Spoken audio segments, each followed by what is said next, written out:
Comentario capítulos 9 y 10. Capítulo 9. Acabemos a David cantando con alegría en su corazón al ver las maravillas de Dios.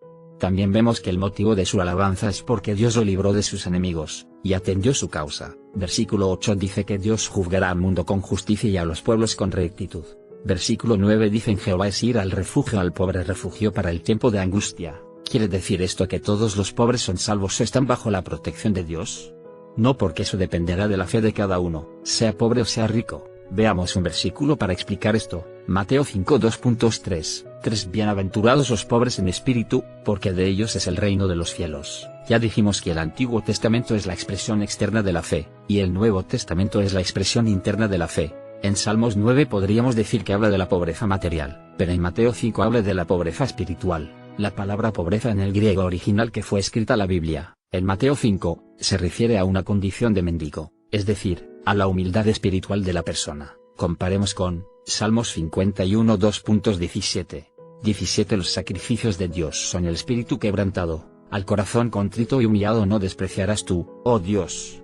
Acá dice que al corazón contrito y humillado no despreciarás tú, oh Dios. A eso se refiere Mateo, en la pobreza espiritual, o en otras palabras a la humildad espiritual delante de Dios, es decir, habla de un corazón humilde y arrepentido delante de Dios. Por lo tanto, cuando decimos que el Antiguo Testamento es la expresión externa de la fe y el Nuevo Testamento la expresión interna, también estamos diciendo de que el Nuevo Testamento explica espiritualmente lo que dice el Antiguo Testamento, porque como hemos dicho ya varias veces, Dios lo que ve es el corazón y no es lo que hace el hombre, es decir, la condición espiritual del hombre es más importante que su condición física o condición material. Dios bendice al pobre, lo protege y es refugio del pobre cuando está en una condición espiritual de humildad, de fe y arrepentimiento delante de Dios. Note que no dice que lo librará de la pobreza, sino que Dios será su refugio espiritualmente hablando. Por lo tanto, si un pobre está en oposición a Dios, es decir, no tiene fe verdadera, su condición de pobre no lo exime de sus pecados. Por eso hay muchos pobres que pueden salir de la pobreza, pero al mismo tiempo ser ateos o impíos.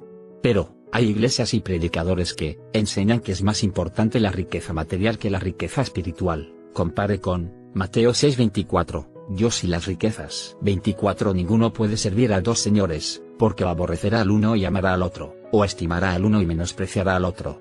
No podéis servir a Dios y a las riquezas.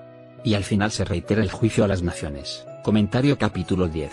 Acá empieza con la pregunta, ¿por qué, al parecer, Dios está lejos en el tiempo de la tribulación de los hombres? Y habla de los malos que oprimen al pobre, pero la única esperanza del pobre es Dios. Por eso la Biblia habla de los pobres. Comparemos con Mateo 19:23. 23 Entonces Jesús dijo a sus discípulos: de cierto os digo, que difícilmente entrará un rico en el reino de los cielos.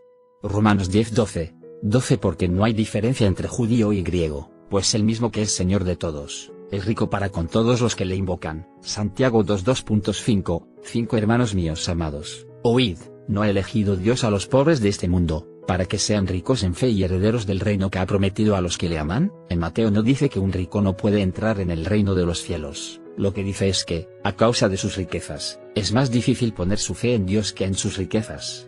Pablo dice que no hay diferencia entre el rico y el pobre para con Dios, porque Él es el Señor de los ricos y pobres que lo reconocen como su Señor y Salvador, y reitera que al final vendrá el juicio a las naciones, tanto a pobres como ricos, para que el hombre viva en paz junto con Dios en la tierra.